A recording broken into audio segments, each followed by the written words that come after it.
നമസ്കാരം. ഇന്ന് ദക്ഷിണേന്ത്യ മുഴുവൻ ചർച്ച ചെയ്യുന്ന, ഒരുപക്ഷെ ഇന്ത്യ മുഴുവൻ ചർച്ച ചെയ്യുന്ന ഒരു വിഷയമാണ് കേരളത്തിലെ മുഖ്യമന്ത്രി ആരായിരിക്കും എന്നുള്ളത്. 2026 നിയമസഭാ തെരഞ്ഞെടുപ്പിന് ശേഷം ഫലപ്രഖ്യാപനം വന്നു. ഫലപ്രഖ്യാപനത്തിന് ശേഷം ഇന്നിപ്പോൾ 4 ദിവസം പിന്നിടുമ്പോഴും ആരായിരിക്കും കേരളത്തിലെ മുഖ്യമന്ത്രി എന്ന കാര്യത്തിൽ ഒരു ധാരണയിലെത്താൻ കേരളത്തിലെ നിയമസഭാ കക്ഷിക്ക് സാധിച്ചിട്ടില്ല, അഥവാ കോൺഗ്രസിന് സാധിച്ചിട്ടില്ല. ആരായിരിക്കണം കേരളത്തിന്റെ നിയമസഭാ കക്ഷി, പാർലമെന്ററി ലീഡർ ആരായിരിക്കണം എന്നുള്ള ഒരു ചോദ്യത്തിന് ഇതുവരെയും ഉത്തരം കണ്ടെത്താൻ സാധിച്ചിട്ടില്ല. കോൺഗ്രസിനകത്ത് വലിയ രൂക്ഷമായ ഭിന്നത തന്നെയാണ്, അല്ലെങ്കിൽ ചേരിപ്പോരുകളും അധികാര വടംവലിയും തന്നെയാണ് ഇതിന് പുറകിലുള്ളത് എന്ന് മനസ്സിലാക്കാൻ കഴിയും. മുഖ്യമന്ത്രി സ്ഥാനത്തിന് അവകാശവാദം ഉന്നയിച്ചുകൊണ്ട് AICC ജനറൽ സെക്രട്ടറിയായ KC വേണുഗോപാലും മുൻ ആഭ്യന്തര വകുപ്പ് മന്ത്രിയും പ്രതിപക്ഷ നേതാവുമായിരുന്ന രമേശ് ചെന്നിത്തലയും ഇപ്പോഴത്തെ പ്രതിപക്ഷ നേതാവായ VD സതീശനും അവകാശവാദങ്ങൾ ഉന്നയിക്കുന്നുണ്ട്. എന്നാൽ KC വേണുഗോപാൽ കേരളത്തിൽ UDF ജയിച്ചു വരുന്നത് വരെ മുഖ്യമന്ത്രി സ്ഥാനത്തേക്ക് ഉണ്ടായിരുന്നില്ല, അല്ലെങ്കിൽ അങ്ങനെ ഒരു അവകാശവാദം ഉന്നയിച്ചിട്ടുണ്ടായിരുന്നില്ല. കേരളത്തിലെ 140 മണ്ഡലങ്ങളിൽ നിന്നും ജയിച്ചു വരുന്ന MLA-മാരിൽ നിന്നാണ് സ്വാഭാവിക നടപടി എന്ന രീതിയിൽ അതിൽ ആർക്കാണ് ഏറ്റവും കൂടുതൽ സാധ്യത, അല്ലെങ്കിൽ ഏറ്റവും കഴിവുള്ളവർ അതിലാരാണ് എന്നുള്ളത് നോക്കിയിട്ട്, MLA-മാരുടെ പിൻബലം നോക്കിയിട്ട്, അതുപോലെ ഘടകകക്ഷികളുടെ സമ്മതം നോക്കിയിട്ടൊക്കെയാണ് സാധാരണഗതിയിൽ ഹൈക്കമാൻഡ് മുഖ്യമന്ത്രിയെ നിശ്ചയിക്കുക. എന്നാൽ 140 മണ്ഡലങ്ങളിലും ഓടി നടന്ന് കഴിഞ്ഞ 10 വർഷക്കാലമായി ഇടതുപക്ഷത്തിന്റെ ഭരണത്തിന് കീഴിൽ അമർന്നിരുന്ന കേരളത്തിലെ നിർജീവമായിരുന്ന കോൺഗ്രസിനെയും UDF-നെയും പുനരുജ്ജീവിപ്പിച്ചുകൊണ്ട് എല്ലാ മണ്ഡലങ്ങളിലും കോൺഗ്രസിനൊരു തിരിച്ചുവരവിന് വേണ്ടി പ്രയത്നിച്ച VD സതീശൻ എന്ന പ്രതിപക്ഷ നേതാവിനെ മറികടന്നുകൊണ്ട് കേരളത്തിൽ UDF-ന് ഭരണം കിട്ടുന്നു, 102 സീറ്റിന്റെ ഭൂരിപക്ഷത്തോടു കൂടി അധികാരത്തിൽ വരാനുള്ള സാഹചര്യമുണ്ട് എന്ന് കണ്ടപ്പോൾ AICC-യുടെ വക്താവായ KC വേണുഗോപാൽ തനിക്ക് മുഖ്യമന്ത്രിയാകണം എന്ന് വാശി പിടിച്ചുകൊണ്ട് മുന്നോട്ട് വരുന്ന കാഴ്ചയാണ് കാണാൻ കഴിഞ്ഞത്. ഇതൊരിക്കലും അംഗീകരിക്കാനാവില്ല എന്ന് തന്നെയാണ് കേരളത്തിൽ UDF-ന് വിജയിപ്പത്തിന് വേണ്ടി പ്രയത്നിച്ച, UDF-നെ വിജയിപ്പിക്കുവാൻ വേണ്ടി വോട്ട് ചെയ്ത എല്ലാ ആളുകളും പറയുന്നത്. അതിൽ കോൺഗ്രസ്സുകാരുണ്ട്, കമ്മ്യൂണിസ്റ്റുകാരുണ്ട്, മറ്റിതര രാഷ്ട്രീയ കക്ഷികളുമുണ്ട്. 10 വർഷത്തെ പിണറായി വിജയന്റെ കിരാത ഭരണം അവസാനിപ്പിക്കുന്നതിന് വേണ്ടി ആരൊക്കെയോ UDF-ന് വോട്ട് ചെയ്തിട്ടുണ്ടോ അവരെല്ലാവരും KC വേണുഗോപാൽ ചിത്രത്തിൽ ഇത്രയും നാളും ഉണ്ടായിരുന്നില്ല, മത്സരത്തിൽ പങ്കെടുത്തിട്ടില്ല. അങ്ങനെയെങ്കിൽ KC വേണുഗോപാലിനെ പോലെ ഒരാളെ ഹൈക്കമാൻഡ് ഇപ്പോൾ കേരളത്തിലേക്ക് മുഖ്യമന്ത്രിയായി കെട്ടി ഇറക്കുന്നതിന്റെ അടിയന്തര സാഹചര്യം എന്താണ് കേരളത്തിലുള്ളത് എന്നാണ് രാഷ്ട്രീയ നിരീക്ഷകർ ഉൾപ്പെടെയുള്ള കോൺഗ്രസിന് വോട്ട് ചെയ്ത നിഷ്പക്ഷമതികളായ ആളുകൾ വരെ ചോദിക്കുന്നത്. ഇന്ദിരാഗാന്ധിയുടെ മരണത്തിന് ശേഷം രാജീവ് ഗാന്ധിയെ പ്രധാനമന്ത്രിയാക്കുക എന്നുള്ള ഒരു പ്രക്രിയ നടന്നിട്ടുണ്ടായിരുന്നു.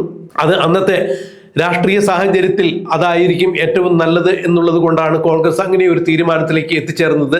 രാജീവ് ഗാന്ധി അന്നേ വരെ രാഷ്ട്രീയത്തിൽ പ്രവർത്തിച്ചിട്ടുണ്ടായിരുന്നില്ല, അദ്ദേഹം രാഷ്ട്രീയത്തിന്റെ മേഖലയിലേക്ക് എത്തി നോക്കിയിട്ട് പോലും ഉണ്ടായിരുന്നില്ല. എന്നാൽ ഇന്ദിരാഗാന്ധിയുടെ മരണത്തിന് ശേഷം, അഥവാ ഇന്ദിരാഗാന്ധിയുടെ വധത്തിന് ശേഷം ഏറ്റവും കൂടുതൽ സ്വീകാര്യനായ ഒരു നേതാവ്, അല്ലെങ്കിൽ ഇന്ത്യയെ നയിക്കുവാൻ ഏറ്റവും കൂടുതൽ യോഗ്യനായ നേതാവ് ആ സാഹചര്യത്തിൽ രാജീവ് ഗാന്ധി ആയിരിക്കും എന്നതുകൊണ്ട് തന്നെയാണ് രാജീവ് ഗാന്ധിയെ ആ പ്രത്യേക സാഹചര്യത്തിൽ തിരഞ്ഞെടുത്തത്. എന്നാൽ അത്രത്തോളം വരുന്ന അടിയന്തര സാഹചര്യം, അടിയന്തര രാഷ്ട്രീയ സാഹചര്യം ഇപ്പോൾ കേരളത്തിൽ നിലവിലില്ല. അതുകൊണ്ട് 140 മണ്ഡലങ്ങളിൽ നിന്നും ജയിച്ചു വന്ന MLA-മാരിൽ പണിയെടുത്ത് പട നയിച്ച ആളുകൾക്കായിരിക്കണം മുഖ്യമന്ത്രി സ്ഥാനം കൊടുക്കേണ്ടത് എന്നാണ് കേരളത്തിലെ നിഷ്പക്ഷമതികളായ ആളുകളും കോൺഗ്രസിന്റെ അനുഭാവികളും കോൺഗ്രസ് പ്രവർത്തകരും അണികളുമെല്ലാം ഒരുപോലെ തന്നെ അഭിപ്രായപ്പെടുന്നത്. KC വേണുഗോപാലിനെ ഹൈക്കമാൻഡ് കേരളത്തിലേക്ക് കെട്ടിയിറക്കരുത് എന്നാണ് പറയുന്നത്. ഇവിടെയാണ് UDF-ലെ ഏറ്റവും കൂടുതൽ അംഗബലമുള്ള മുസ്ലിം ലീഗിന്റെ ഒരു നിലപാട് പ്രസക്തമാകുന്നത്. അതായത് മുസ്ലിം ലീഗിന്റെ ജില്ലാ കമ്മിറ്റികൾ ഒന്നടങ്കം ഇപ്പോൾ ഒരു തീരുമാനമെടുത്ത് സംസ്ഥാന സമിതിയെ അറിയിച്ചിരിക്കുന്നു എന്നുള്ളതാണ് പുറത്തു വരുന്ന വാർത്ത.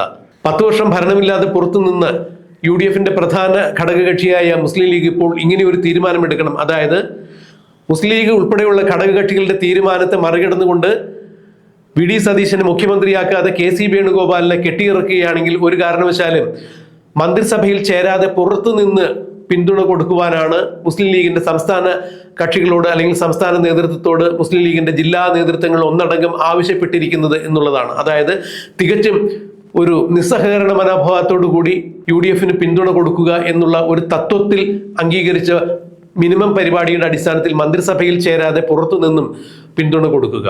VD സതീശനും ഇങ്ങനെ ഒരു അഭിപ്രായം പ്രകടിപ്പിച്ചിട്ടുണ്ട്. മുഖ്യമന്ത്രി സ്ഥാനം കിട്ടിയില്ല എന്നുണ്ടെങ്കിൽ ഒരു കാരണവശാലും താൻ മന്ത്രിസഭയിൽ മറ്റേതെങ്കിലും ഒരു സ്ഥാനം ഏറ്റെടുക്കും എന്നാരും വിചാരിക്കേണ്ട, താൻ അതിന് തയ്യാറല്ല. വി ഡി സതീശന് വേണ്ടി തെരുവ് തോറും ഇപ്പോൾ പ്രകടനങ്ങൾ നടക്കുന്നു. വി ഡിയെ തന്നെ വേണം, പണിയെടുത്തവർക്ക് വേണം കൂലി കൊടുക്കാൻ, പട നയിച്ചവരെ വേണം അധികാരിയാക്കാൻ. അതുകൊണ്ട് മുഖ്യമന്ത്രിയായി വി ഡി സതീശനെ തന്നെ നിശ്ചയിക്കണം എന്നാണ് വി ഡി സതീശൻ അനുകൂലികൾ എല്ലാവരും ഇപ്പോൾ തെരുവിൽ പന്തം കൊളുത്തി പ്രകടനം നടത്തുന്നത്, രാപകൽ പ്രകടനം നടത്തുന്നത്.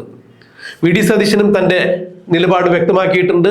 മുഖ്യമന്ത്രി സ്ഥാനമല്ലാതെ മറ്റൊരു സ്ഥാനവും ഏറ്റെടുക്കാൻ താൻ തയ്യാറല്ല, മന്ത്രിസഭയിലേക്കില്ല എന്ന് പറയുമ്പോൾ UDF-ന് അധികാരത്തിൽ എത്തിക്കുവാൻ വേണ്ടി വിയർത്ത് പണിയെടുത്ത വി ഡി സതീശൻ മന്ത്രിസഭയിലേക്ക് വരാതെ മറ്റൊരു മന്ത്രിസഭ രൂപീകരിക്കുന്നത് ഹൈക്കമാൻഡിന് ബുദ്ധിമുട്ടായിരിക്കും. UDF-ന്റെ പ്രധാന ഘടകകക്ഷിയായ ഏറ്റവും കൂടുതൽ അംഗബലമുള്ള മുസ്ലിം ലീഗിന്റെ താല്പര്യത്തെ മറികടന്നുകൊണ്ട് KC വേണുഗോപാലിനെ മുഖ്യമന്ത്രിയാക്കാനും ഹൈക്കമാൻഡിന് ബുദ്ധിമുട്ടാവും. അങ്ങനെയെങ്കിൽ UDF മന്ത്രിസഭയിൽ മുസ്ലിം ലീഗ് ചേരില്ല, പുറത്തുനിന്ന് പിന്തുണ കൊടുക്കുമ്പോൾ UDF-ന് വിജയത്തിലെത്തിക്കുവാൻ വേണ്ടി പ്രയത്നിച്ച വി ഡി സതീശനെയും മുസ്ലിം ലീഗിനെയും എല്ലാം മന്ത്രിസഭയിൽ എടുക്കാതെ അവരെ ഒഴിവാക്കി നിർത്തിക്കൊണ്ട് KC വേണുഗോപാലിനെ മുഖ്യമന്ത്രി കസേരയിൽ ഇരുത്താൻ ഹൈക്കമാൻഡും തയ്യാറാകില്ല എന്നുള്ളത് തന്നെയാണ് ഇപ്പോൾ അറിയാൻ കഴിയുന്നത്. എന്തായിരിക്കും ഇക്കാര്യത്തിൽ നടക്കുക എന്നുള്ളത് ഏതാനും നിമിഷങ്ങൾക്കുള്ളിൽ അഥവാ ഇന്നോ നാളെയോ അത് അറിയാൻ സാധിക്കും എന്നാണ് മനസ്സിലാക്കാൻ കഴിയുക. ഡൽഹിയിൽ തിരക്കിട്ട മാരത്തൺ ചർച്ചകൾ നടക്കുന്നു. ഹൈക്കമാൻഡും കേരളത്തിലെ നേതാക്കളായ വി ഡി സതീശനും രമേശ് ചെന്നിത്തലയും അതുപോലെ KPCC പ്രസിഡന്റ് സണ്ണി ജോസഫുമായുമെല്ലാം KPCC-യുടെ ഹൈക്കമാൻഡിന്റെ തലമുതിർന്ന നേതാക്കളും മല്ലികാർജ്ജുൻ ഖാർഗെയുമെല്ലാം ചർച്ച നടത്തുന്നു. എന്നാൽ ഈ ചർച്ചയിൽ നിന്നും രാഹുൽ ഗാന്ധി വിട്ടുനിൽക്കുന്നു. ഇത്തരം പ്രാഥമിക ചർച്ചയിൽ ഉണ്ടാകുന്ന ഒരു സൊല്യൂഷനെ അധികരിച്ചിട്ടായിരിക്കും ആ സൊല്യൂഷൻ എന്തായിരിക്കും എന്നുള്ള ചർച്ചയിൽ തുടർന്നിട്ടായിരിക്കും രണ്ടാം ഘട്ടത്തിലായിരിക്കും രാഹുൽ ഗാന്ധി ചർച്ചയിൽ പങ്കെടുക്കുക എന്നുള്ളത് അറിയുന്നു. എന്തായാലും കേരളത്തിലെ മുഖ്യമന്ത്രിയായി KC വേണുഗോപാൽ വരികയാണെങ്കിൽ വി ഡി സതീശനെ മുഖ്യമന്ത്രിയാക്കിയില്ലെങ്കിൽ മന്ത്രിസഭയിലേക്ക് സതീശൻ വരില്ല. അതുപോലെ തന്നെ മന്ത്രിസഭയിൽ ചേരാതെ UDF-ന് പിന്തുണ കൊടുക്കുന്നതിൽ മുസ്ലിം ലീഗ് പുറത്തുനിന്ന് പിന്തുണ കൊടുക്കും എന്നൊക്കെ പറയുമ്പോൾ തീർച്ചയായും അത് വളരെ സങ്കീർണമായ ഒരു സാഹചര്യത്തിൽ കേരളത്തിലെ UDF-നെയും കോൺഗ്രസിനെയും കൊണ്ട് ചെന്നെത്തിക്കും. അങ്ങനെ കേരളത്തിൽ ഇനിയും കോൺഗ്രസ് ഇല്ലാതെ ആകുവാനുള്ള ഒരു സാഹചര്യം സൃഷ്ടിക്കുവാൻ ഹൈക്കമാൻഡ് ഒരു കാരണവശാലും ഒരു തീരുമാനമെടുക്കില്ല എന്നുള്ളതാണ് പറഞ്ഞു കേൾക്കുന്നത്. എന്തായിരിക്കും നടക്കുക എന്നുള്ളത് നമുക്ക് കാത്തിരിക്കാം, കണ്ടറിയാം.